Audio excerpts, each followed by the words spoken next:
Hello and welcome to Texas Tracks and Taps. I'm Graham. I'm John. And I'm Coy. Really excited about today's show. We're going to talk about venue. We're going to have a venue talk about venues in Texas, local and outside of local, outside of DFW. Of course, John, not being from here, he's also got some stuff on venues from where, he spent some time in the various places where he's lived. So going to be exciting, going to be good. There's a lot to talk about there. So I'm looking forward to that discussion. But before we jump into that, we are going to discuss the beer that we are drinking tonight. So I'm going to throw it to John for that. Yeah, thanks, Graham. Well, a couple of weeks back, I was doing some record digging, surprise there, down at Doc's Records in Fort Worth. And I was with my buddy Kevin, and we were looking for a place where we might be able to grab a brew. So we just did a quick Google search to one of the closest breweries that just happened to be nearby. And we discovered, or I discovered, Panther Island Brewing for the first time. And it was a really cool venue. The brewery itself, I don't know how old it is. I think that they actually went in there and had a conversation with a few folks working there, but they changed locations, I think, many years ago, probably over a decade ago, but they've got a really cool venue where they have live music on a regular basis. As a matter of fact, they asked us that night if either one of us played any instruments and wanted to get up and play. But, we hung out and had a couple beers. The first one I tried when I was on site was one called Tailgater. It was a blonde that was very good. Actually, I wound up having two of those that night. And then on the way out, picked up a six pack of Sweet Fang, which is their peanut buttery stout, sweet milk stout. And so I'm trying that tonight for the first time. So I'm already a little bit through my first glass, but cheers to you. But that's the one that I decided to do to drink. Coy, what'd you wind up picking up? Well, cheers to you as well. I picked up one I actually hadn't had before, but I had been to Panther Island quite a few times over the years. I think the old location and the new one. Full disclosure, 40th birthday, which was right before COVID, the pandemic. I did a brewery crawl. Graham was there, and that was one of the stops on our brewery crawl. We had a bunch of, close by each other Fort Worth breweries. So always a good time. I've done, I think, true crime trivia there one time. That was a lot of fun. With Graham and our wives. But so I picked up actually from, I think this was at HEB, but Hazy Cat. So it's their hazy IPA. They've actually had a few different variations of this. This is the purple, and it's not bad. It's pretty good. There's a lot of hazy options in DFW, but this one can hang with the best of them. So yeah, that's what I've been enjoying. What about you, Graham? So I have got IPF&A, which is they call it a punchy imperial IPA. It's a 10% IPA, more of a West Coast style, very dank, a little bit of citrus, but very hoppy and dank and a little bit boozy. It's one from them that I've enjoyed for a while, and I'm gonna just have two of these tonight. So Nice. cheers. Cheers. Cheers to you. I do want to call out. So I did have a conversation when I was there at Panther Island with, I believe, one of their salespeople and then one of their marketing and events directors. And I'm probably going to slaughter her name, but I think it's Johnny Souls. That night, their hospitality was fantastic. Really enjoyed the conversations that we had across the counter. I think there was another gentleman there that I never caught his name, but he was the one that actually asked us to play music. But really had a good time and really enjoyed the vibe and looking forward to going back to visit them. Venue talk, this is something that we had talked about together a few times off air, just like ideas we want to do, because we've definitely mentioned quite a few venues in previous episodes, but not like Billy Bob's comes to mind. Did a mini review of Billy Bob's, but and then we've definitely name dropped a ton of venues, especially local ones that Graham and I have fond memories of over the years. So we thought, let's just devote a whole episode to venues. And I'm going to tell you right now that it's not enough. We're not going to have enough time. We're not going to hit them all. We're not going to be able to talk about them as much as we'd like to. We're going to leave out important ones, I'm sure. And that's why we implore and beg those of you who enjoy listening to us to comment and interact with us and let us know your favorite venues and which ones we shouldn't have forgotten about and might have neglected to or just ran out of time to talk about. But I think we're going to start locally. Graham and I are both from here in DFW, especially the Fort Worth side of DFW.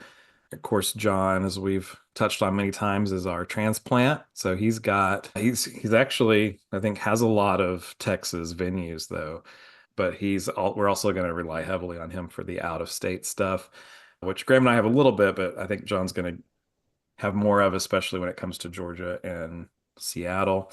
But we'll start locally, then we're going to expand to the state of Texas, which again, there's going to be cities that I have not been to venues enough. So I think of Houston and San Antonio specifically that I'm not going to be able to speak very well to, but I think Austin and Fort Worth and Dallas are definitely going to be represented locally and statewide. But that being said, after that, we'll go to the US and then maybe even further out. Who knows how far we'll go on this adventure today. But starting locally, I'll touch on Billy Bob since we talked about it earlier, just because we did a very, John gave his kind of micro review of it, his first impressions, but it is probably I would say probably the most world famous venue that we have in DFW, and it's on the Fort Worth side, of course. But we have a lot of pretty, famous venues, but I think that one people you could go overseas and people might have heard of Billy Bob's. It is a self promoted and probably is accurate at this point in time. World's largest honky tonk with a capacity of over 6,000 in there. Of course, we touched on it earlier. It has the bull riding arena. It's got an arcade, a gift shop. It's a restaurant. It's got a giant dance floor. It's got multiple dance floors. It's got large stage. So it is definitely, if you have not gone to Billy Bob's for whatever reason, you can go for lunch and still have a pretty, you kind of just take it all in. We talked about how they do the Don't ham. forget the mechanical bull. Of course, I cannot forget that. And when we get outside of DFW into like Houston, Pasadena, Texas area, we'll maybe talk about what might have inspired Billy Bob's, because there was Mm. definitely a front runner, forebearer to Billy Bob's in that area. It's pretty famous, but not no longer with us.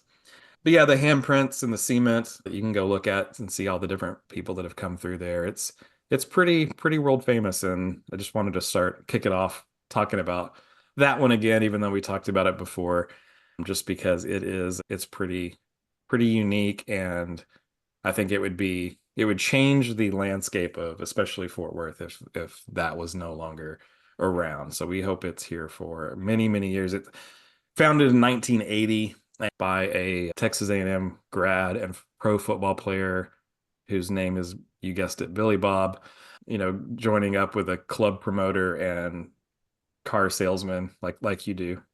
So yeah, it's been going for what's that, 45 years now? So they should have a big anniversary party this year, I would think. So maybe we should keep a lookout for that. Because I know the last time they celebrated a big anniversary, they had like Willie Nelson and had some pretty good guests for that. Probably a hard ticket to get, but yeah, it's definitely what I think of as our most world famous. And I guess it's 1981 is when they opened. So maybe we have another year for that anniversary to prepare for. But Graham, I'll throw it to you next as the other local boy. What's next on our local trip of venue? Oh, so I've got a lot. I'm gonna start, and I'm glad you brought up Billy Bob's because I mean, it didn't really even occur to me, which is crazy. But I mean, just being more of a rock guy, like I've kind of focused more on the rock scene. And then a couple of these I've never actually been to, but just kind of, heard about them growing up. And so I just wanted to mention them because they were kind of instrumental as far as kind of kicking off, a rock scene in Fort Worth. And the first one, it's called Axis Club. It was 1229 South Main. Opened in July of '89 by Michael and Kelly Parker, who were just two guys from a small town called Coleman, Texas, and they wanted to open up a rock and roll club.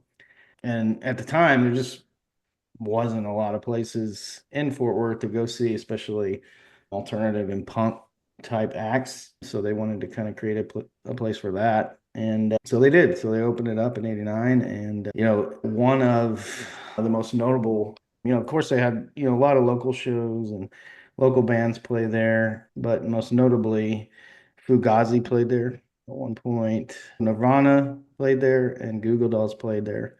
And this was in 89. The place only lasted, it didn't even make it a year.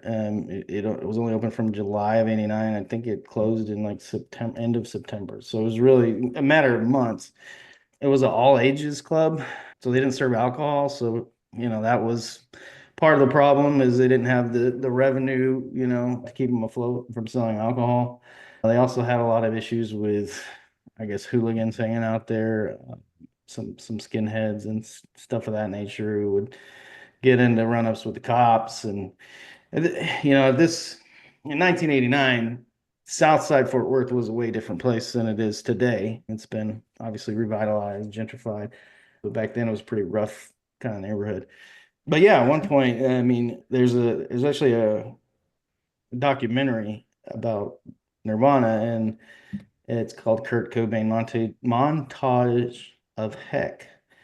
And there's about 20-second clip in there where you see Kurt Cobain outside the Access Club, and just like before the show while they're loading in, and he's sitting out on the sidewalk. You can see a flyer in there too for the upcoming show, which was the Goo Goo Dolls behind him. So pretty just interesting little thing that I learned that I didn't know about. So I thought that was cool.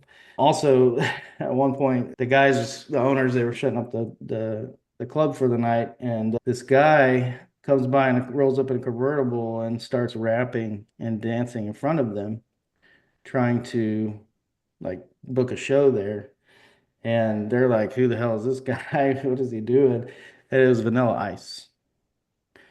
So before he kind of, hit it big. So Ice Ice Baby. He's a local boy. Yeah. yeah. So, that was cool and cool to learn about that stuff. I had heard of the Access Club. I didn't really know kind of the story behind it or any of those little tidbits, but I thought they were interesting.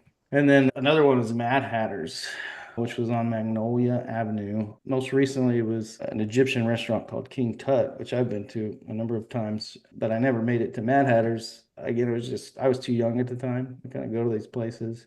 But my older brother was, frequent there, played there, his band played there, his first band. But some of the, kind of bigger shows they had there, Rancid came through there, Jawbox, Corrosion of Conformity, Bedhead. This was like early early 90s. I want to say opened in 91, something like that. But then they stayed open for, I want to say until the late 90s, maybe 97, 98. But yeah, Bedhead, a lot of local bands. Funland was another one. Toadies played Toadies. there a number of times. Yeah. Toadies and Mad Hatters were like, Yeah. that was almost like their house band. They played their Yeah, exactly. They play there a lot. A band called the Adams Farm and Pop Poppins, who I was into because my brother was into and shared that music with me. But and then like I said, my brother's first band, they were called Carousel. So I was doing the research today and I saw this like schedule, of shows, and saw all these bands on there, including my brother's band. I was like, that's really cool. Just a little piece of their history. And then yeah, but then from there, you have the Rec Room, which that was one of the first, well, outside of, and I've talked about this before, there were a lot of, before I was of age to go to these actual rock venues, there were the Christian clubs that I went to, God's Place, which was part of a church. And then there was one called Club 412 in Fort Worth, The Door in Dallas and Fort Worth. They had a Fort Worth location for a little bit. But yeah, but beyond that, Rec Room was one of the first actual mainstream, bars, with music that I actually went to in Fort Worth. And they opened up in 1997 and were open until 2007. But I mean, there was just a ton of, bands that came through there. Mostly a lot of local bands, but there were some, touring acts that would come through there as well. It's just a really small place. But yeah, everybody who was kind of a part of that scene has super fond memories of, the Rec Room and a lot of, things that happen there, and people like to reminisce about it. And there's even I found like a Facebook page where it's just all about rec room stories. The Aardvark was another one. It was in across from TCU off Berry Street. I didn't go there a lot, but I definitely saw a couple shows there. They actually opened up before the Rec Room. They were open in 95 and then closed their doors in 2018. Um, Probably the one I've seen the most shows out in Fort Worth would be the Ridgely Theater, though. They kind of got, I guess, more in my wheelhouse as far as the age I was and the bands they were bringing in the late 90s, early aughts. They had a couple of Wall of Sound festivals there, which was a really cool fest. It always brought in a lot of good acts. I saw Dinosaur Jr. there. I think, Coy, were you at that show? Yes, sir. Yeah, I thought so. We didn't go together, but we were both there, and the Black Keys actually opened for them Yep. before the Black Keys blew up and got huge. So yeah, I mean that's kind of my run through. It's just like the early Fort Worth venues as I was just kind of getting into going to shows and checking out live music. I've got more kind of on the Dallas side, but I don't know if you Coy or John have anything to kind of add. One thing I was gonna just ask, both you guys about, because a lot of the venues obviously that you're mentioning, I never even had an opportunity to visit. But just looking at all venues, doesn't matter really if it's Dallas or if it's another city, like can't can't a venue make or break your experience? Oh yeah. Like Yep. just your concert experience, or like it either if you go to a good venue, obviously, Graham, you just were talking about some of the good memories, some of the shows you went to, and you were too, Coy. But, I guess like tell me a little bit about like just generically speaking, like how does a venue make or break the experience being positive or negative? I think for me, because it is about music, it does begin with sound. And as Mhm. long as your sound system is decent, like I can forgive a lot of things. And honestly, a divey venue is got some charm to it in my book. So again, as long as like the it sounds good, then I can pretty much hang out anywhere. Like I'm glad you mentioned the Aardvark, Graham, 'cause that was on my list. Like definitely went to a few shows there, and I always ran into the same person I knew that in a local band that I loved. It was like it was a hang. Yeah. Like people were gonna be there regard. Like literally, you'd be like, "Oh man, I didn't even know you liked this artist or band that is playing tonight." And like, yeah, I didn't know who was playing. I'm just at the Aardvark. Yeah. I'm just Yeah. hanging out. So that I Right. think says a lot about what you're saying, John, that like, yeah, the venue can just have its own charm. And as long as like when people start playing music, you don't want to leave because it sounds, crappy. Because I have on my list some places where the sound's not great, but you have to go to it, and those are a lot of like the stadiums and arenas that we have around here, Right. which, I won't spend a lot of time on, but I do, we just have to touch on. I've seen some epic shows at places that, Yeah.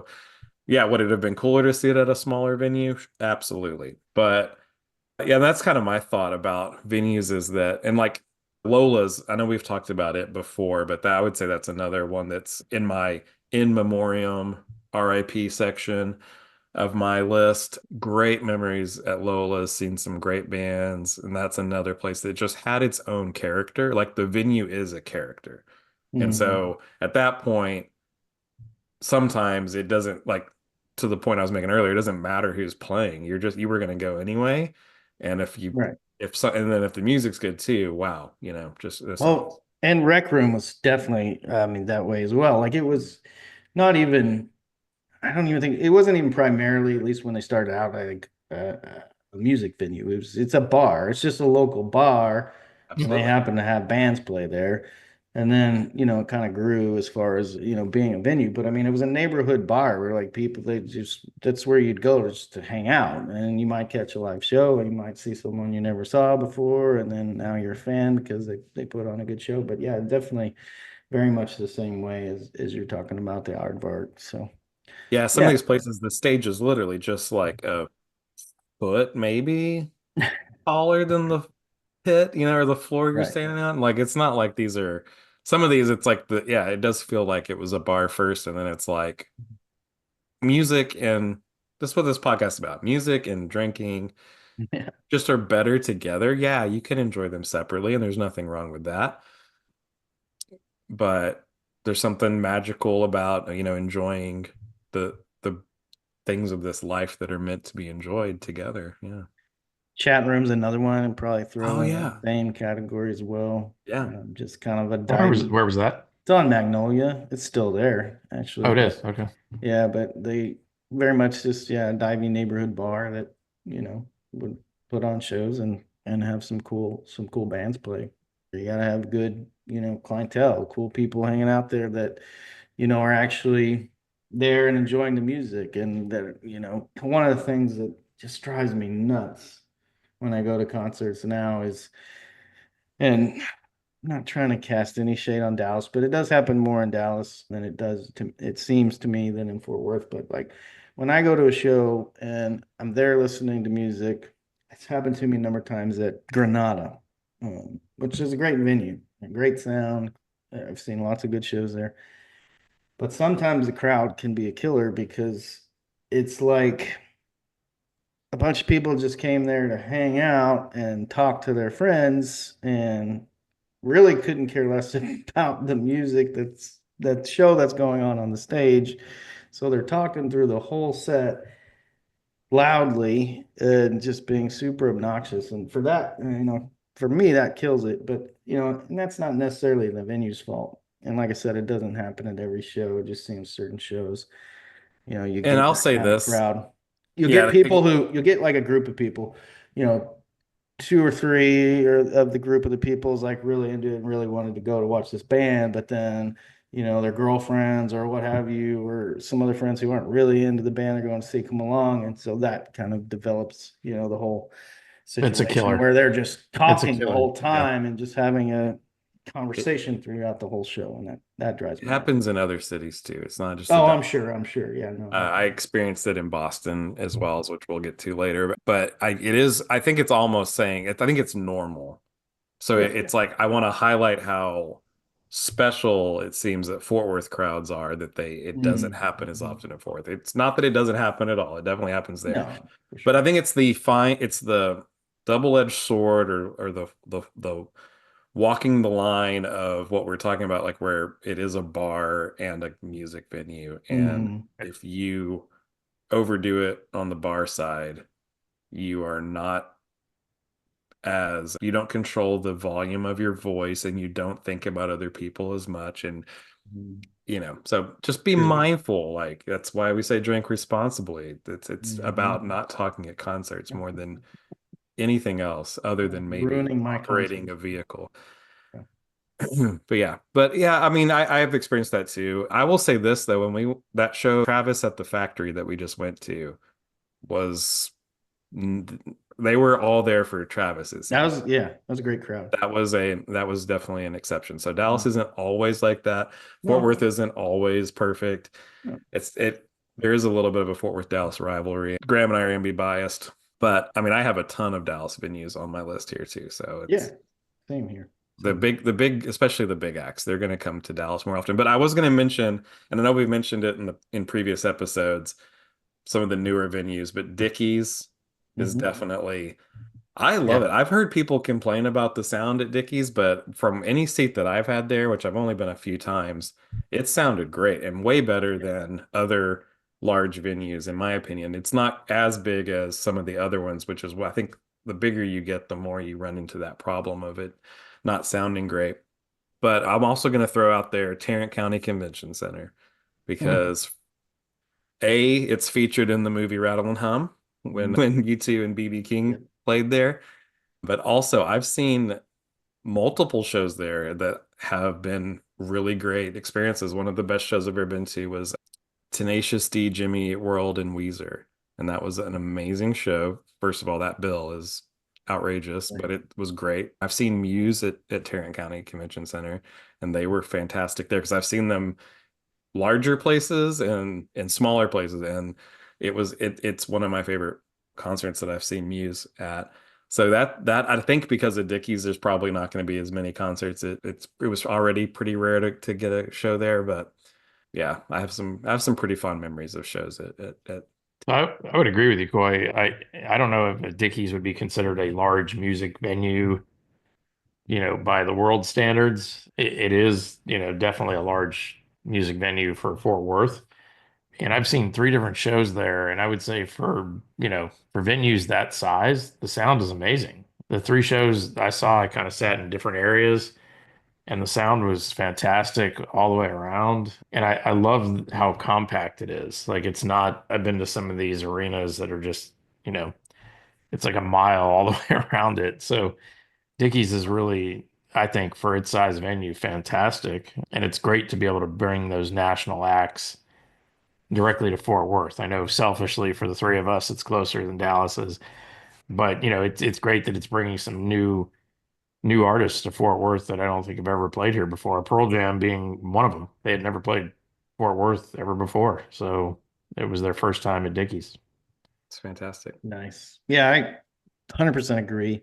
Great sound. Same thing. I've set multiple spots in there. It sounded great in all three of the places I've sat in there, regardless of the band or anything and all that. But yeah, it's a great venue. I'm so glad we have it in Fort Worth, like you said, just to bring in those acts. Yeah, absolutely. There's I know. also, there's some newer, smaller ones too in Fort Worth that I'm really fond of. One is Tulips, pretty small venue, but big enough to bring in some, not just, I mean, they have a lot of great local shows, which is good, but they bring in some touring acts too, some kind of, that next level down from would be Dickies Arena, kind of acts. So that's cool that we have that. As sad as it is that it did take over the space of one of our favorite beloved breweries in Fort Worth, Collective Brewing Project. But, at least, something good came out of that ending because Tulips is great. We have Tannehills, which there's there's been some complaints about Tannehills with regards to their sound. I've never experienced having any issues with sound there, and I've seen three shows there now. Every time I've been there, it's been solid sound wise, and I've enjoyed it. It's been a good time. It's right down there, not far from Billy Bob's in the Stockyards. But it's not just like a country club. I mean, they bring in a lot of rock and different genres of all sorts really there. But it's a good sized room. It's big enough to, have a band like Spoon play there or something like that, but small enough that it still feels, pretty intimate. So I like that spot a lot too. It's So really when we were, interesting how music is so subjective that, like, I can love a band that y'all hate, or I can think a venue sounded great and, Sure. someone else doesn't. It's so interesting how, like, you can just have really different experiences. I'll just say this, last but not least, for Fort Worth, I'm going to throw in Bass Hall. I know Mhm. it's more of a symphony, orchestra, or musical, or ballet. I mean, I've seen everything there from Nutcracker to Hamilton to the Book of Mormon, all great times, but I have had amazing concert experiences there too, and not just the symphony, but with like symphony plus a guest. Like Fort Worth does a great job of bringing in like, Mhm. guests into town, and so they'll feature Bass Hall, which is just an amazing venue. Like from the outside architecture with the angels and the horns to the inside, you're just like, what is this? It's so Yeah, classical.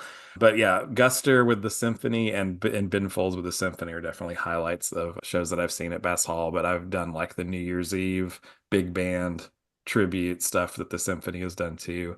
So that's a really big, I think, important part of local music to mention is that we have a great symphony orchestra in Fort Worth as well, and Dallas does too. And we absolutely. can touch on that later. I bet that show, that Guster show was awesome, man. I was Oh my with God. you. We went together to the Ben Folds, but I didn't get to go to Guster. I bet that was great. Both highlights of I've seen both those, you know, artists lots of times, but seeing them with the symphony is like next level. It's Yeah, really, really yeah. good time. I do have to say I was impressed with myself, guys, being a transplant. Moving here in 2017, I added up that in the DFW area, my number's gone down a little bit from what I told you guys earlier. 16 different music venues that I visited since I moved here, where I've seen shows. And Graham, you mentioned the one that I actually, of the 16 I've been to, I think is number one, which is Granada. Like, I really enjoyed, I saw Polyphonic Spree there, and I saw Amy Ray from Indigo Girls with Kevin Kinney from Driving and Crying. Both shows were fantastic, and I just love the intimacy of that venue. You know, there's a couple others that I've been to that I don't think you mentioned. Did you mention the Kessler? It's on my list. I haven't got there yet. Yeah, Oh, okay. for sure. Yeah. Kessler's awesome. Yeah, so Kessler was another one that I really dug. And you know, we were talking about I'm not going to dog any venues, but I did see Red Hot Chili Peppers and Strokes at one of our largest venues in this area and was completely disappointed by the sound. Like that, it pretty much ruined the event for me personally. I didn't think that it was a very good show because of that. Well, the But key word there, I think, is largest. The yes, bigger the venue, the harder it is to wrangle sound and make it, not just too echoey and cacophonous. And so, yeah, I mean, like I have places on here that are giant venues, definitely not the best sound I've ever had, right. but with who it can bring in, It's worth it. it's Right pretty on. awesome. Yeah. Yeah. That's part of why Dickies is so great, though. I mean, Yeah, it's you, really a you unicorn. can put a band, on a scale of, Killers and Pearl Jam in there, and it's Yeah. big enough for those acts, but the sound is, in my estimation, is great. So Yeah. yeah, I mean, before Dickies, I thought American Airlines Center had pretty good sound for its size. Like, and Dickies is smaller, so I yeah, think that helps them. But I've heard, again, to each their own, mileage is going to vary. I've heard people complain about AAC, but I I thought everything has always sounded pretty good there. The one weird complaint I would have about it was actually the band. Like so I'd seen Jimmy Eat World already play Tarrant County and rocked it. And then I saw them open for Green Day at AAC, and it was weird. It was like that, it was too big for Jimmy Eat World. And I can't explain it because that's one of my favorite bands ever. And I've seen yeah, them tons of times and have never felt that way except at the AAC. And I don't know if it was because they were the opener, maybe it didn't have enough bodies in there yet, but I was like, man, what's going on? Like it's just not, and I think that's yeah. another thing is a band can just have an off night. I don't even Sure. think they were having an off night. I just think it didn't sound like what I was used to hearing from them. But then Green Day comes out and I was like, like this is incredible. Like, so I'm like, Yeah. what's the I've disconnect? And it's just weird how yeah. like in the same night, two different bands can have two different, sounds, but it's I've had a similar experience though at American Airlines, and I hadn't seen this band previously, but they're one of my favorite bands. I saw Counting Crows, but they opened it up for the Who, and Counting Crows was just like it didn't really just fill the venue, like the sound just didn't fill the venue, and yeah, again, just like you said with Jimmy, Mike, it just felt like for whatever reason that it was a little too big for them. And yeah. then the Who came on, and obviously it blew me away. I mean, they were amazing. I mean, this was right before John Entwistle, passed away and all that. But similar experience. So it is interesting, how that works sometimes. So John, tell us about like the venues you've been to, and we should fill in around you because you've actually been to quite a few here. Hold on a second. It's actually Luca. Luca's calling me, and he said he didn't like the sound at AAC, so that's why he's in LA now. Oh, I had to bring it up. I'm sorry. too Oh, soon. It will never not be too soon. it But that still is really too soon. still hurts. There's still a coffin outside of AAC, which is funny because no one died. But I Yeah. get it because something did die, and it was a whole Yeah, fan base all of overnight. our hearts. It was the sound. That's what it was. Nobody mentioned it. Dude, I mean, I will All say right. this: like I've seen some great shows at AAC, but nothing compares to a Mavs playoff game or and especially a Stars playoff game. That's a whole nother Mhm. level. That's what those places are built for. But it is nice that they can also do some Let me good shows. block his number. He won't call me ever again. Yeah, All block right. Nico's number before you block Luca. Yeah, no, yeah, you want me to kind of launch into other venues outside of Yeah, yeah, we can fill in around you. You actually, No, no, sounds like no. I you have mean, quite a I few. think let's stay on on DFW. Texas? Yeah. Yeah, So Well, DFW first, then we'll go further on. yeah, so I had a good experience at AAC just to, kind of finish that off. I saw Depeche Mode there, and I can't say that I've ever like really been I've been a periphery Depeche Mode fan, but I thought the entire concert was just fantastic. Sound, I mean, their production, like everything was just great there. So the one show that I've seen, I had a good experience there. But another one, I mentioned the Granada earlier, but next door to the Granada is Sundown at the Granada, which is a much scaled down version. It's really a restaurant that they actually have a stage in. And I've seen a couple shows there, which I think is equally as cool. I actually got to see Mudhoney there once, which Mm. was a crazy, act to see in that place. Yeah, that's wild, man. That's I've awesome. never I've never seen a show at Sundown, but that's wild that Mudhoney to me that Mudhoney played there. Yeah, I mean, I remember that show. I actually bought a beer for Dan Peters, their drummer, because it's like that small of a venue that That's cool. they were drinking at the bar like before the show. But yeah, I mean, I've been to, in the DFW area. I think you mentioned Tannehill's already. I've seen a couple shows there. Great experience at that venue. One thing I've observed, and I don't know if you guys would agree with this or not, but it seems like there's a couple of venues in both Dallas and Fort Worth that I would consider cut from the same mold. Like they're very similar in their setup. So like when we went to Billy Bob's Coy, it really reminded me of Southside Music Hall, like in terms of how it's set up. I know it's not identical, but just in terms of how the stage is and the setup. And then, boy, there was another one that I went to that kind of echoed, had the same type of feel to it. Maybe it was the Bomb Factory. Mhm. Yeah, I was thinking of the Bomb Factory, Yeah. and to me, the Bomb Factory it feels a lot to me like like a larger Kessler Hmm. room because I guess because of the wraparound kind of what do you call it? The upper part. The I'm drawing a balcony. blank. Balcony. Balcony. Balcony, the balcony that has the the wraparound balcony and all that, and it just has a similar feeling to me as well. But I thought the I sound at the factory was awesome. That yeah, is, I think, Yeah. probably one of the I'm yeah best sound systems that I've heard. I've never had an issue with the sound there. Yeah, it's a good venue as well. So I'll throw a couple venues out to you guys, ask if you've seen shows there, but outdoor venue, Dos Equis.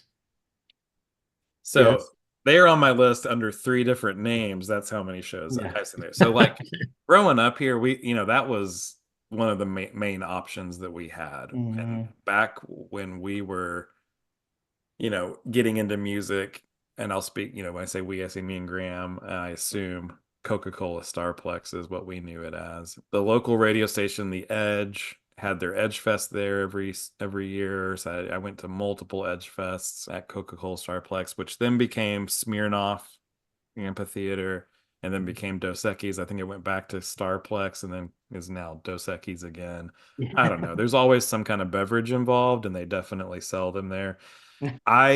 It's one of those yeah, I've seen lots of shows there, and it's usually way too hot.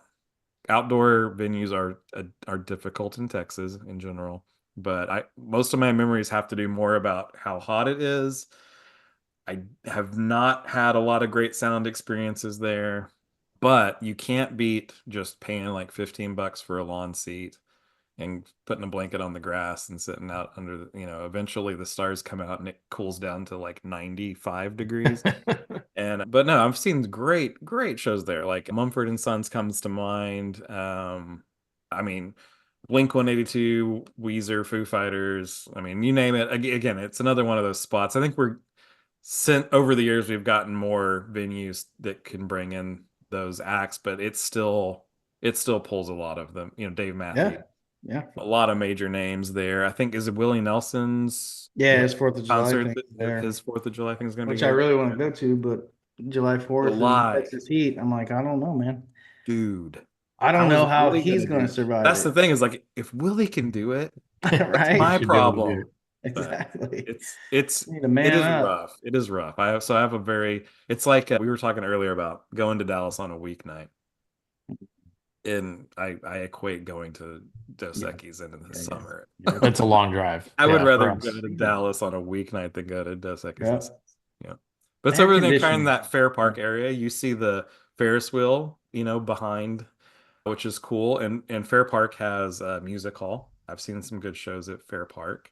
Eddie Vedder, Glenn Hasnard, and they do musicals, same kind of like Bass Hall. They do musicals and stuff like that too. But Music Hall Fair Park sometimes gets some good shows. Yeah. Cotton Bowl's also right there, and I've seen really great shows there. But that is a whole cluster bomb of like getting in and out of Cotton Bowl. Parking is terrible. Yeah. I mean, I've been to sporting events there, concerts. It's always the same. Just plan on not ever being able to get out. One day you'll figure out how to get home. But no, I mean, some of the best concerts I've been to, U2, Rolling Stones, Coldplay, I've seen at Cotton Bowl. And I mean, it's outside, it's a stadium. You're going to deal with that echo, but again, it's the act is probably going to overshadow the sound for some of those things. But Yeah. So Yeah, I've definitely same thing. Been to Dos Equis a bunch of times. Some of the highlights shows I've seen there were in 2000. It was Bob Dylan with Paul Simon opening for Bob Dylan. So it's a great combo. the great combo. Luckily, I don't remember. It must have been in the fall. I think it was in the fall or something. It wasn't too hot. I don't remember it being miserable. So, that was a good show. I saw Red Hot Chili Peppers and Foo Fighters there, and some rapper I can't remember opened up the show, but that was a disappointing show because the sound was just awful. When I go see Red Hot Chili Peppers, yes, do I want to hear Flea? Yes, Flea's awesome bassist, and I want to hear Flea, but I also want to hear John Frusciante play as well. And there was no high end in the mix at all. Like I could not hear the guitar at all. And so it was just severely disappointing. The best show I've ever seen there was Radiohead on their In Rainbows tour. And part of the reason that was good, one, it wasn't summer, wasn't hot. Two, they brought their own, super expensive sound system. They didn't use like the house sound. Hmm.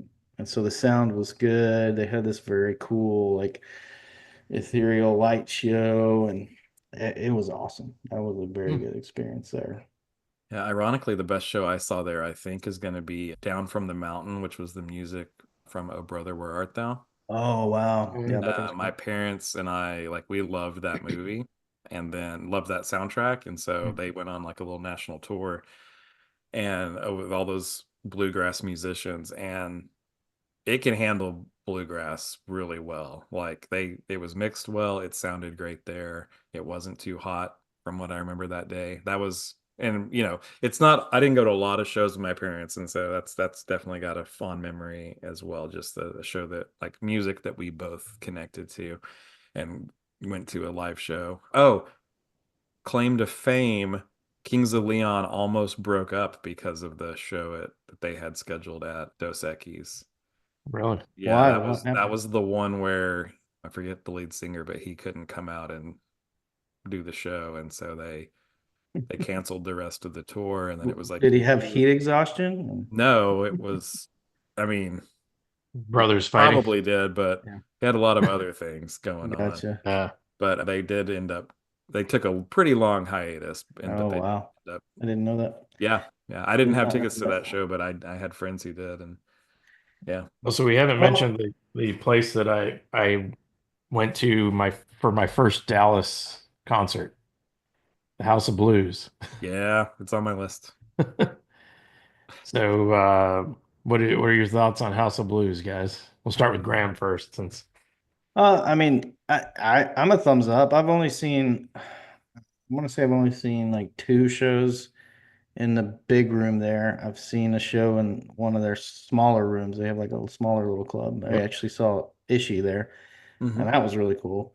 Um, But yeah, as an overall experience, I thought the sound was good. I thought, both times I was there, crowd was pretty good. It was, they were definitely like sellouts or close to sellout shows, and don't have any complaints about House of Blues outside of having to park down there. But that's going to be a thing anywhere in Dallas, pretty much. But yeah, I like House of Blues. It's a thumbs up for me. Yeah, I've never had a bad time at House of Blues. It's a Mhm. chain. It is what it is, All right. It's got a restaurant attached to it. It's basically Hard Rock Cafe, Yeah. It is, yeah. For him. which I loved the Dallas Hard Rock Cafe. I mean, that was one of the original Hard Rocks. I was super sad when that closed. I don't know that I might have seen a concert there, but I have a ton of fond memories. So for me, you talked about the small room upstairs. I think it's called the Cambridge Room. Yeah. And I don't know if I've shared this story in a previous episode or not, but one of my favorite House of Blues memories is parking out there, which, as you allude to, is difficult. But we're parking under a bridge, we're paying, we're waiting in line to pay the little kiosk. And I assume everyone's going to House of Blues, but we're the only people in the parking lot that don't look like they're going to like an anime convention. And I'm like, I had Mumford and Sons demographic completely wrong. This was like the early days. I had really, they'd Yeah. just been playing them on the radio locally. And I was like, oh, they're coming to town. I'm going to go. They're playing House of Blues. Awesome. So anyway, we're waiting in line to get in the House of Blues. Again, like everyone is just like, it's giving anime real hard. Come to find out, there's this K-pop band in town that everybody is there to see playing the main stage that I assumed Mumford and Sons is playing. I didn't know the Cambridge Room was even a thing. So they're like, "Oh yeah, you're upstairs in the Cambridge Room." I'm like, "Okay." Wow. Tiny, tiny room. Again, stage can't even be, I think, less like half a foot off the ground. It's like Mhm. barely a stage at all. It's like a step.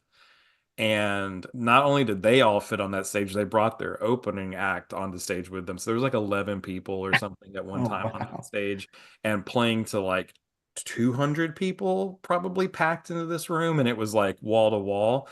And I saw them again later at Dos Equis, and that was a great show too. But I was just like, man, I will never be able to see Mumford and Sons. And I knew it. Like in the moment, I knew I'll never be able to see Mumford and Sons in this setting again unless it's just like a surprise random show or we just happen to Yeah. be at Granada, sundown at Granada at You got lucky for that one. That's super cool. I again, it will always be on my list of like most favorite concert memories. And the fact that I also ran into someone I knew there is just again speaks volumes for how small the music scene in the area is. But yeah, Well, that's my favorite House of Blues memory. But I have seen a ton of great shows on the main stage, and I like how I saw Ishii open mhm. for national touring acts, and so it's really cool how, yeah, if they don't have an opener with them, they'll just find, a local artist. So that's a really, I think, a Right.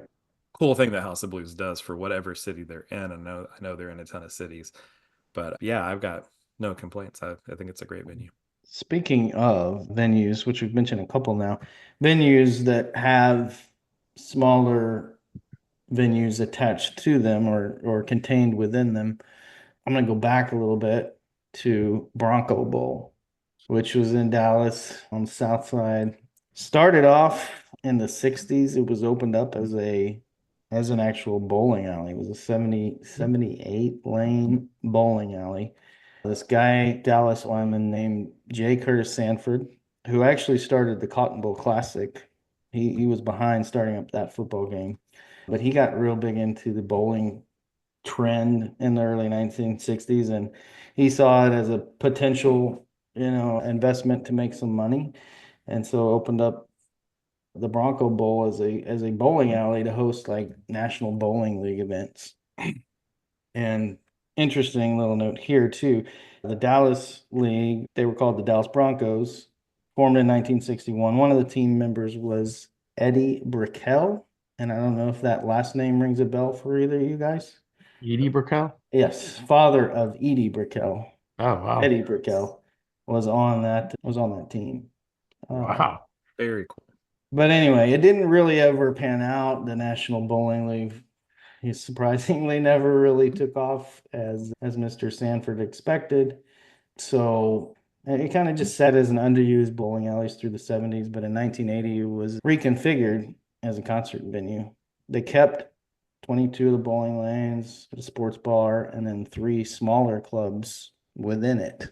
But some of the, not shows that I saw, but it's just some of the noteworthy shows that came through there: David Bowie, The Clash, Public Enemy, Bruce Springsteen, U2, Metallica, Pantera, and Beck, among many other big names who played there throughout its history. The two shows, I'm sorry, three shows that I saw there were in one of the smaller rooms. I saw King's X, which was awesome. It was a killer show. Every show I saw there was awesome. Stone Temple Pilots in 2000 on the number 4 tour, also killer. The sound there, I thought it was very good in both the small room and the big arena. And then the last show I saw there was Swan, which was the project of Billy Corgan when Smashing Pumpkins broke up. You know, he started this other band and they put out one record that I love. I really am a big fan of Zwan and that record, but that show was awesome as well. But in 1991, it actually closed, but it reopened in 1996, continued for several more years until Home Depot bought it in 2003 and tore it down. So, Ironically, tore it down Thanks, Home Depot. instead of building. Thought you were home improvement. Yeah, instead of improving it. Um, yeah, John, that's one I wish it was still around because we would take you and have a great time. Like, yeah, I've got the 3 or 4 shows I've seen there. I mean, one, not many people are gonna know the Newsboys. So I saw them there, but No Doubt, Cake, and Ben Folds 5. So before he went solo, and those were all incredible shows, great venue. It's on my in memoriam section of my notes. So I have lots of venues that are no longer with us, but that I really enjoyed over the years. Another one, that I definitely want to shout out. Well, two that I want to shout out before we move on and kind of move out a little further is Trees and Gypsy Tea Room. To me, those are the two probably most iconic rock venues in Deep Ellum. There's another one that I'm going to talk about that I'm very fond of, but those are the ones that, like, if you were a band of a certain level, kind of going on to major label success, like you played one of those, if not both of those at some point. I mean, you have Trees, Radiohead, Pearl Jam, Deftones, Dave Matthews Band. I mean, the list just goes on and on of all the great shows that have happened there. Nirvana in 1991. So, a couple years after, they actually played in Fort Worth first before they played in Dallas. Pretty cool. And that's an infamous kind of concert. I don't know if you ever heard the story about that one at the Trees, but Kurt Cobain was like stage diving and it was just getting really rowdy. And you can go watch this on YouTube. But one of the kind of security guys, stagehands, whatever, punches Kurt in the face. And Wow. yeah, it's wild. It was a wild scene. So Yeah, it's in a movie called From the Muddy Banks of the Wishkah. It's Yeah. featured in that, which is a pretty prominent Nirvana documentary. And yeah, no one quite knows if the security guard thought it was a guy from the crowd trying to get on stage, and that's why he was trying to pull him down, or if Kurt and this security guard had issues already. But yeah, he punches Kurt. Kurt takes his guitar and like breaks the dude's nose. Like he's just like assaulting this guy in the face with his guitar. I think afterwards, Chris and Kurt like are thinking like Texas, redneck fans attacking Yeah. us. So they start, I think, kissing to really piss off the crowd, but I don't even know that it did.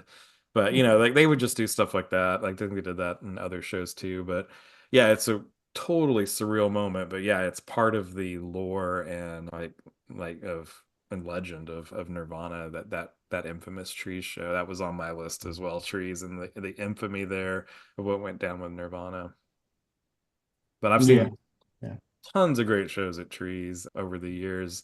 Really, really funny because we talk about some other venues that have some like sightline issues, and this one leans into that with the actual like trees and these fake trees that they've made the pillars look like trees, and it's almost like again character and part of the venue. It's actually charming that, and no one cares that, you just post up by the tree instead of being like, this tree's blocking my view.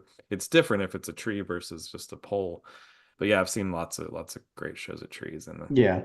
And just fortunately, it's still those, with us. Yeah. but then Gypsy Tea Room, that's a real interesting one because they have there's a lot of history there. It was opened up in the 30s by the Darrensborg family. I think I'm pronouncing that correct.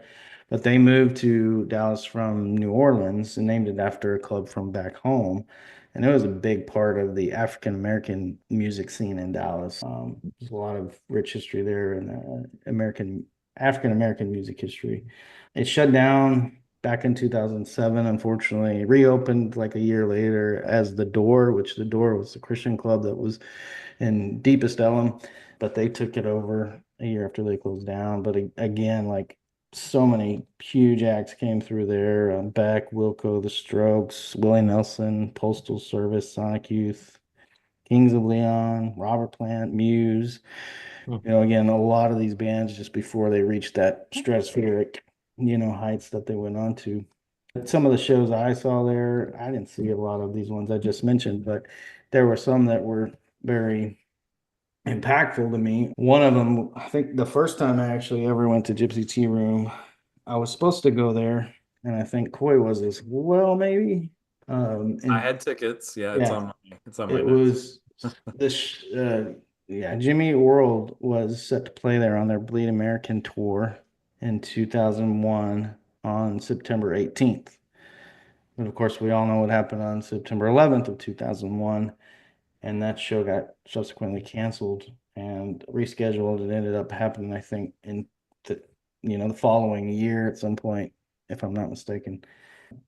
So that's something that I'll never forget. Just that whole time, obviously, which was crazy, and just being so excited to go see that show, and then getting canceled, and then obviously too the whole thing with them renaming the album to self-titled because they didn't want Bleed American, to ruffle any feathers or cause any problems. So that always sticks out in my mind. And then Dinosaur Jr., which is always one of my favorite live bands to see. I saw them there as well. But what were your some favorite shows there at Gypsy Tea Room? Yeah, so I had that ticket for September 18th. That would have been the first time at Gypsy Tea Room, first time seeing Jimmy at World, and unfortunately had to wait to for both of those things a few more years. My first show after September 11th was Cake at Bronco Bowl, which I mentioned earlier. That was just a few weeks later, Mm. and they things had kind of, I mean, they weren't normal, but Yeah, yeah. there weren't the travel issues and stuff. So but that was weird. That first show after September 11th it was like we needed it, but it was still weird to just, feel like, is it okay to go to a concert? It was just a weird time. Mm. 2020 is probably another weird time when I think about stuff like that. But did eventually get to go to Tea Room a few times. Saw Panic at the Disco, OK Go, and Shiny Toy Guns there before it closed. So yeah, Gypsy Tea Room's also in my in memoriam RIP section. So I'm glad I got to go there because it was very special, and I did not get to go to enough shows there. Great sound, great, intimacy, had a lot of character. And then yeah, I wish it was still around. I'd go to shows there, all the time. It's one of those cool, Mm. cool little places that makes Deep Ellum, which there are still plenty of places like that. It's just, I think I don't know Deep Ellum today like we knew it back then. I mean, Trees is still there. Of course, you got the factory. I mean, other places, I mean, it kind of leads into the other places I have that are no longer there that I saw some great shows at that were either Greenville area, which is kind of more Granada, but I also had in my in memoriam the Red Jacket. I saw a few shows at the Red Jacket. It was tiny, tiny stage, not a really big venue, but saw some great acts there. Travis, the first time I saw them. Ben Folds on his solo tour came through there, and really cool place. It got pretty pop. It was only open for 7 years, and it got some really great people that came through, and it was really popular with like celebrities, and not just local celebrities, but like, Quentin Mm. Tarantino would go there. And like it just had this like kind of, it was larger than life for the few times it was there.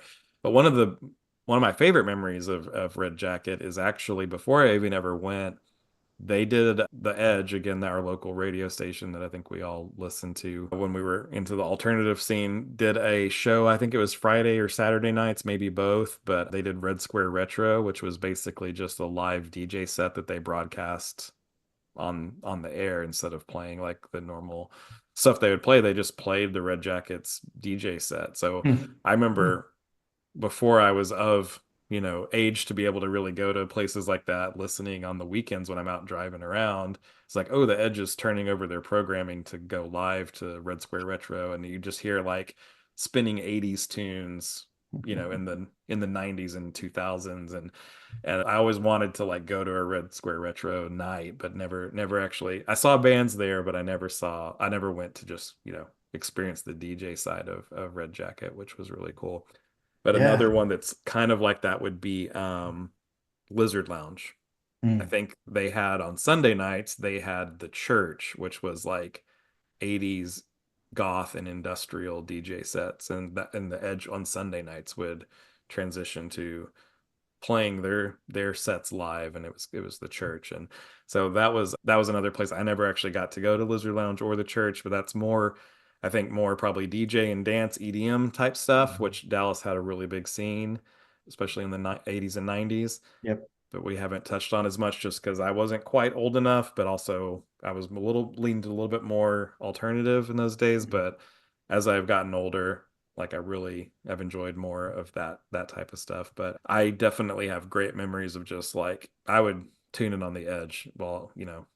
it was I was great gonna music in the say, car. Like, it was like you never knew what they were going to play next, and it's the way those DJs made songs go into each other. It was just great. yeah, I was gonna say I've never been to either one of those Red Jacket or Lizard Lounge or the church, but I definitely know the names, just like you Yeah. said, from hearing, them talked about and broadcast from, on the edge. Yeah. Uh, Lizard so Lounge it just closed in 2020, so it actually was around wow. longer than Wow. I thought. The They had a long pandemic run. actually is what got it, and then it was demolished, and so yeah, missed out on that one. But yeah, I think that rounds out because we already talked about Lola's, Aardvark, Mad Hatters. Those are all my memoriams locally. But John, any other ones that we missed that you've been to? Not locally. I've got, outside of DFW area in Texas, I got a couple that I've been to, but I'll mention the few that I still have Yeah, locally. same. Go ahead. So Toyota Music Factory, I think, is the new Dos Equis, if I had to call it, because it does have that kind of like it's a yeah. pavilion. It's got a It's got the lawn. lawn area, it's got the inside area. It doesn't feel quite as hot. I mean, if you're in the lawn, it doesn't matter, but I feel like the underneath doesn't get quite as hot as the underneath that. Well, and they have walls they can close it off True. if there's not, yeah, if there's not So I've lawn. seen some good shows there. Jimmy Eat World, Beck, uh, Yep. gosh, lots of good shows there. Too many to Mhm. name. So that's kind of been one of the newer ones that's come up that I think has made it where you now have, for those bands that are the size of Dos Equis, you now have kind of two different venues for them. Speaking of stadiums, Toyota Stadium in Frisco, I've seen some good Hmm. concerts there. I think Edge Fest actually ended up moving there for a few years after being at Dos Equis. So I went to an Edge Fest out there for sure. I've seen Jimmy Buffett and Jackson Brown out there, Nice. which was a very cool vibe. Um, Texas Trust Credit Union used to be called Verizon. It's like a theater size venue, I would say. I've seen Muse there, The Killers there, Vampire Weekend. I've seen lots of great shows there. I've always thought it sounded good no matter where I've sat there. Saw Flight of the Conchords there. Mhm. Great little New Zealand comedy duo. Speaking of comedy, I've only at this is AT&T Performing Arts Center, the Winspear Opera House in Dallas. Saw Jerry Seinfeld there. So not quite music. I haven't seen music there yet, but I did see Hamilton there as well. So Uh, musical Paul theater. Simon, he's coming musical. there. Yeah, Winspear gets some good stuff, and it's a beautiful, I've never been, but oh, incredible, incredible. I put it up there with like Bass Hall. I think I lean a little bit more toward again Fort Worth, and it's a little more classical. Windspear is much more modern, but like, Okay. just with the vibe that it's going for, but both fantastic venues. And Majestic Theater, we hadn't mentioned yet. I've seen, you know, great shows there. We saw Johnny Marr there recently, and James, Yeah, that's and good. that was a great show. I've seen Nickel Creek there. That was fantastic. Nickelback. Not Nickelback. I'm sure they're fine there too if they played the Majestic, but no, Nickel Creek leaning more towards bluegrass again, but that was a really cool show. Yeah, I've only Um, seen two shows there at Majestic, but they were both awesome. I love that place. The one you just mentioned, James and Johnny Marr, and then I saw Jeff Tweedy there probably, yeah, over a decade ago. But yeah. yeah, it's a beautiful, just classic theater. Um, Little interesting history on it. It was 1921, opened as a vaudeville theater, Hmm. and then transitioned to showing movies in the 30s. It was, I mean, it was a big, big place where like, big names would come for big premieres. Jimmy Stewart, Gregory Peck, John Wayne, Andy Murphy. It screened its last film in 1973 and it went dark and then reopened on January 28th, 1983 as a performing arts venue. And that's when it started hosting, performing arts events, concerts, and comedy shows. Yeah. Yeah, very cool spot. You have not been there, right, John? Nope. Definitely a Nope. place you need to Will go go. see a show at. Only got so much money. If you love old theaters fold seats that are made for people sized back then, Yes. that barely fit people today. No, it's awesome though. It is Oh, such. that reminds me of one I forgot. Will Rogers Auditorium. Oh my gosh, yes. I Those got seats it. are terrible. Yeah. They In are the Fort Worth. worst. Yeah. I've seen But more yeah, rodeos there than concerts. I don't know if I've seen any my concerts. first Wilco concert was there. Yeah. Nice. Yeah. Not Where a great did one. where did But we see Wilco that one? The first time I saw Wilco was with you, Graham. Where was that at? was that at It was a smaller-ish, mid-size venue. was that at the one you talked about earlier? Fine Arts? What is it? The one the one Windspear? out by Cotton Bowl. Oh no, not Music Hall at Fair Park. Okay, because I It was saw Wilco smaller. there. It might have been South. I think you mentioned Southside Ballroom, John, earlier, Maybe. which Yeah. is which also is called Palladium, I think, Right. right? At Which is one also called Gillies. It's got at multiple names depending on the genre. well, at one point it was Palladium, now it's Southside. Okay, is that what it Gillies is? is, I think, I don't know. Original name. So the thing about Gillies, if we're ready to move outside of DFW, the thing about Gillies, are we ready to move on? Sorry, I have a good Sure. segue, but if we're not ready, I don't Are know. we? No, I just want to touch on two more real quick. Oh wait, we Um, haven't gone to Denton yet. and I'm going to Denton next. Trust me. We'll come back to Gillies This later. is gonna be another two-parter. I'm already telling you. Yeah, no, We it's haven't good. even left the We need Metroplex more yet. two-parters Yeah, because John and I are going to be out of town. exactly. There you go. But no, I mean, we mentioned Kessler, but I just wanted to talk about Kessler a little more because Kessler is one of my favorites. It was built in 1928 as a single screen theater and opened in 1942 as a music venue, I guess. And then, but yeah, it's designed in the Art Deco style. It's so cool. Like the bar when you go in there, it's really small and like compact, but like just the design of it, the look of it, feel of it. It's so neat. And it was actually owned by Gene Autry in the 1940s. At one point served as a revival tabernacle for a short time. Closed down in the 50s after a tornado fire and sat dormant for 30 years. Then it was renovated in 2010 and restored to its original condition and transformed into a live music venue. But yeah, it's a popular music venue, hosts art exhibitions, offer classes in music and dance, rents out its space for events, but it's known for its setting, superb acoustics, and community-driven approach and staff's attention to detail. Um, yeah, it's just one of the coolest, I think, venues in Dallas. That whole part of town is really neat, and it got to be kind of a rough part of town for a little while, but it's being revitalized. And so, yeah, anytime I get a chance to go see someone that I want to see down there, I try to go because it's such a cool spot. Have you've been there, right, Corey? I have actually not been to the Kessler. Oh man, I yeah, really that's want to. one you got to get to. Yeah. Even I've been there. I have been to Sons of Herman Hall. That was the next one I wanted to talk about. Hmm. Also super cool, super Cool cool venue. spot with a really cool history. Sons of Herman Hall, yeah, built in 1911, is the oldest freestanding wood structure in Dallas. Hmm. A very cool little note there, and the oldest bar in Dallas. Sons of Herman is a German fraternal order. So they built it and opened it up, would host their events and meetings there. And at one point, there was a bowling alley inside, and they would host competitions there. Again, that was probably in the 60s and 70s when bowling was just huge in Dallas, apparently. 84, they started hosting a local music showcase they called the Songwriters Sanctuary. And then in 85, the host of a folk music show on Knon, KNON, legendary kind of Dallas radio station, they were invited to the venue and then they partnered up. They thought it was so cool when they went and saw that showcase. They partnered up with them, and that's when it really kind of took off as a music venue. Interesting aside, in 86, it was used as the police station for the film RoboCop. Nice. Good movie. Robert Earl Keen's live album from 1988 was recorded there.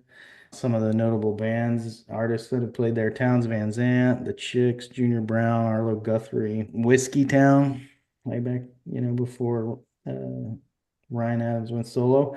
Wilco in 95, which I didn't see, and Sunvolt in 96, which I also didn't see. But I did see Sunvolt there. I've seen only two shows there. They don't have a ton of shows there anymore, but when they do, they're usually pretty cool.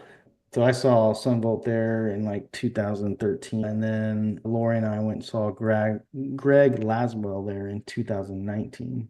But it's super cool. Just you just feel the history and just how old it is, and just that kind of coolness when you go in there. So definitely another one. If a show comes through there that we're interested in, we should check out. Awesome. I'd see Sunbelt. Yeah, some of those are great. I've seen them like three times. They've always been good. All right. Now we can move on if you want Well, to. do we have an Arlington section? I Because you mentioned know. Kidding me? God's Place Yep. earlier, which was technically Arlington. Yep. It was a church out in Arlington, which I went to a lot of shows there. But other than that, I probably have a big blind spot for Arlington venues, but because it's the Globe Life Park, AT&T Stadium. I've all seen shows there, and we Right. covered that earlier when we talked about venues that are too big and don't sound good. But I've been to, not for a show, I've been to Caves, which I know was a I've been to Caves. That's right. pretty Yeah. big spot for shows back Yeah. in Arlington in the day. That was a really cool place. Talk about Yeah. having a It was lot. a cool bar for Yeah. sure. I only went there just to hang out. I never went to a show there, Yeah. but It was remind me a lot of the Aardvark in the sense of like, yeah, you could just yeah. hang out and if a show happened, that happened. But it had a very cool vibe. I mean, it was called Uh-huh. Caves and it felt like a cave inside.